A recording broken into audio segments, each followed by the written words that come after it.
Back to my channel. இன்னைக்கு நம்ம சேனல்ல இந்த கியூட்டான பிளான்ட் தான் எப்படி பண்றதுன்னு பார்க்க போறோம். So let's get started. First ஒரு பவுல் எடுத்துக்கோங்க. அதுல சிமெண்ட் ஆட் பண்ணிக்கோங்க.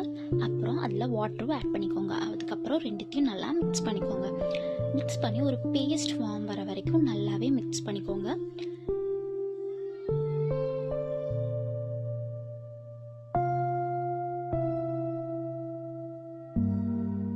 சிமெண்ட் யூஸ் பண்ணி பண்ணும்போது ஒரு சேஃபர் சைடுக்கு எப்பவுமே கிளவுஸ் போட்டு பண்ணுங்க.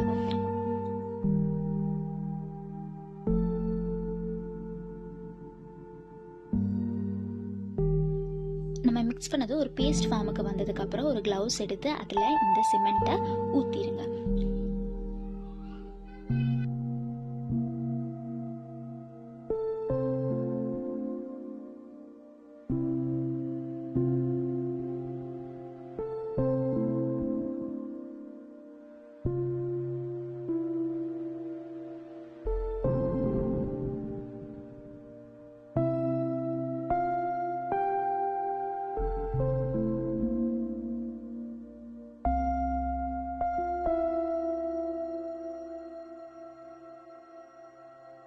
ஃபுல்லாக ஊற்றினதுக்கு அப்புறம் அதோட எட்ஜை வந்து ரப்பர் பேண்ட் வச்சு கட்டிடுங்க. இல்லாட்டி நீங்கள் ஒரு த்ரெட்டு கூட யூஸ் பண்ணி அதை கட்டிக்கலாம். இதே மெத்தடை நீங்கள் இன்னொரு சைடில் அந்த க்ளவுஸுக்கும் பண்ணணும். பண்ணதுக்கப்புறம் இந்த ரெண்டு க்ளவுஸையுமே ஒரு பவுல் எடுத்து அதில் இந்த மாதிரி வச்சுருங்க.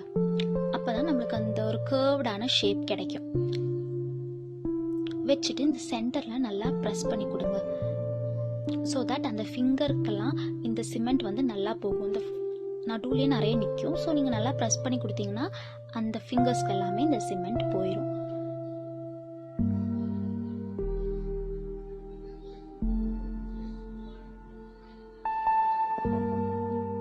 ரெண்டு ஹேண்டும் ஜாயின் பண்ணும்போது எப்படி இருக்குமோ அதே மாதிரி வைங்க.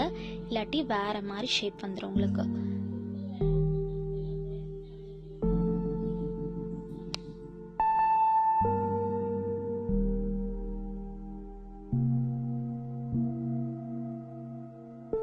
அதுக்கப்புறம் ஒரு பவுல் வச்சு அதில் ஏதாச்சும் வெயிட்டான திங்ஸ் வைங்க. நான் ரெண்டு கல் வந்து நடுவில் வச்சுக்கிறேன். ஸோ தட் உங்களுக்கு ஒரு ஷேப் வந்து சென்டரில் மட்டும் ஃபார்ம் ஆகும். அதுக்கு தான் நம்ம இப்படி பண்ணுறோம். அதை அப்படியே காய வச்சிடலாம். நெக்ஸ்ட் நான் ஒரு பெலூன் எடுத்துக்கிறேன். அதில் ஃபுல்லும் க்ளூ அப்ளை பண்ணிக்கிறேன். அதுக்கு மேலே நான் பேப்பரை வந்து ஒட்டுறேன்.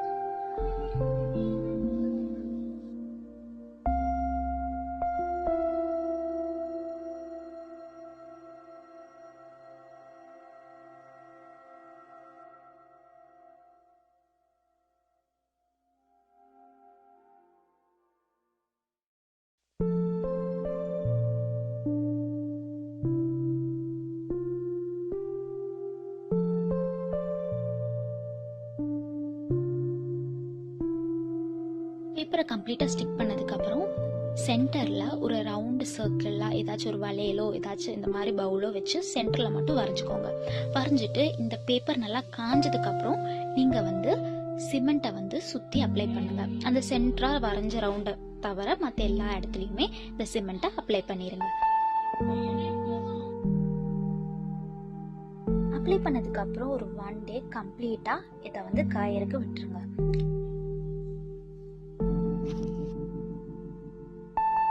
கம்ப்ளீட்டாக விட்டதுக்கப்புறம் உங்களுக்கு இந்த பெலூன் எப்பயுமே சுருங்கும். அது சுருங்கினோடனே உங்களுக்கு ஈஸியாக எடுத்துடலாம். நீங்கள் அதை உடைக்கணும்னு அவசியம் இல்லை. அப்போ இந்த மாதிரி உங்களுக்கு ஒரு ஷேப், ஒரு பவுல் ஷேப் மாதிரி உங்களுக்கு கிடைக்கும்.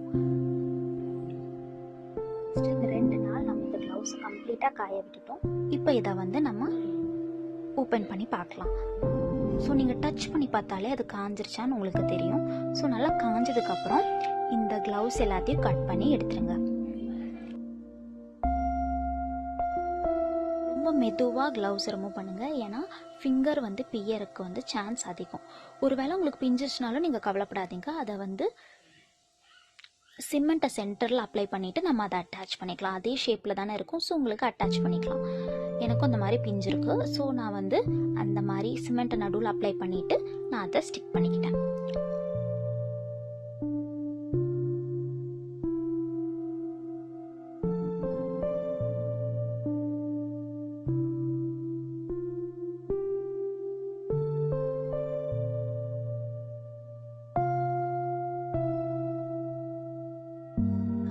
எடுத்ததுக்கப்புறம் உங்களுக்கு இந்த மாதிரி கிடைக்கும். எனக்குமே இந்த ஃபிங்கர் வந்து பிஞ்சிருந்தது உங்களுக்கு பார்த்தாலே தெரியும். நான் அங்கெல்லாம் எக்ஸ்ட்ராவாக சிமெண்ட் யூஸ் பண்ணி அட்டாச் பண்ணிக்கிட்டேன்.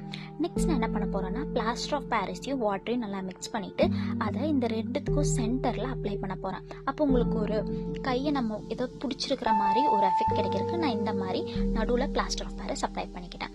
இது அப்ளை பண்ணதுக்கப்புறம் 3 hours அப்புறம் உங்களுக்கு இந்த மாதிரி கிடைக்கும். நீங்கள் ஏதாவது சாண்ட் பேப்பர் யூஸ் பண்ணி இந்த மாதிரி சரான் இருக்கு இல்லையா, அந்த எட்ஜஸ் எல்லாத்தையுமே நீங்கள் வந்து சரி பண்ணிக்கலாம். அதுக்கப்புறம் நான் என்ன பண்ணுறேன்னா பிளாக் பெயிண்ட் யூஸ் பண்ணி இந்த ஹேண்டை ஃபுல்லாக பெயிண்ட் பண்ணிக்கிறேன்.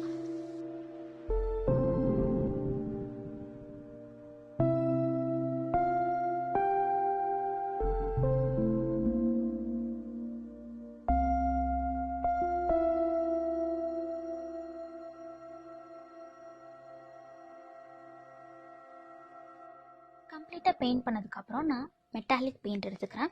அதை ஒரு ஸ்பாஞ்ச் யூஸ் பண்ணி இதில் ஃபுல்லுமே டேப் பண்ணி கொடுக்குறேன். நீங்கள் டேப் பண்ணி கொடுக்கும்போது ஸ்பாஞ்ச் யூஸ் பண்ணி டேப் பண்ணும்போது ஒரு தனி எஃபெக்ட் உங்களுக்கு கிடைக்கும். இந்த பிளாக்கும் கோல்டும் மிக்ஸ் பண்ணி ஒரு டிஃப்ரெண்ட்டான கலர் உங்களுக்கு கிடைக்கும். ஸோ பார்க்கவே அது ரொம்ப பியூட்டிஃபுல்லாக இருக்கும்.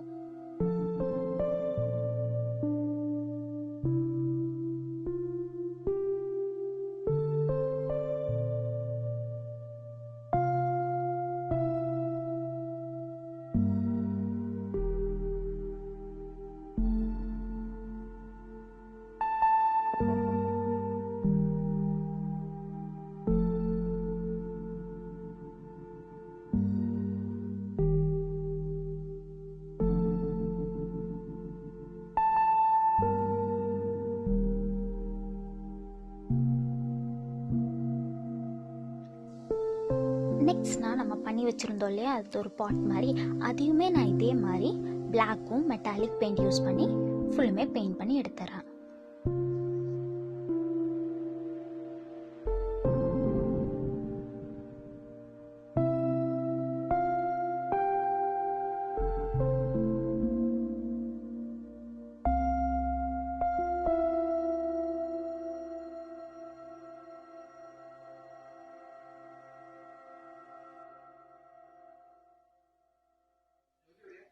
கம்ப்ளீட்டாக பெயிண்ட் பண்ணதுக்கப்புறம் உங்களுக்கு இந்த மாதிரி கிடைக்கும். நம்மளோட பிளான்டர் ஆல்மோஸ்ட் ரெடி ஆயிடுச்சு. இதை நம்ம எப்படி அசெம்பிள் பண்ணுறதுன்னு பார்க்கலாம். ஸோ நான் எப்படி வைக்க போகிறேன்னா இந்த கைக்கு 2 சென்டருக்குமே இடையில இந்த பவுல் மாதிரி பண்ணியிருக்கோம் இல்லையா, அதை நான் வச்சிடுறேன்.